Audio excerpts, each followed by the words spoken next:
байыркы мамлекеттердин биринде өкүмдар жашаптыр. Анын байлыгы дүйнө жүзүнө таанылып, өзү да жоомарттыгы менен атак даңкка жетет. Ал барган жеринде казынасындагы байлыктын бир бөлүгүн алып адамдарга таратып берчү жана бул кылганынан рахат алчу экен. Өкүмдардын жанында баарынан ишенимдүү акылман досу болуптур. Күндөрдүн биринде аны менен чогуу отуруп мындай суроо узатат. Сен илимге таянган, аны менен аламдын сырын көрүп турган адамсың.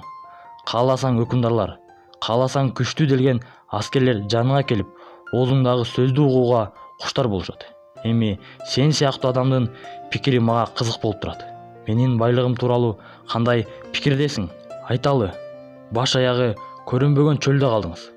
Өлбөшүңүз үчүн берип жаткан бир чыны сууга байлыгыңыздын жарымын алмашат белеңиз? Албетте берет болчумун. Дагы убакыт өтүп, чаңкооңуз артты. Дагы бир чыны сууга калган байлыгыңызды берет белеңиз? Өкүмдар бир аз ойлонуп, өлбөш үчүн берет болчумун деп жооп берет. Андай болсо ашыкча мактанбаңыз.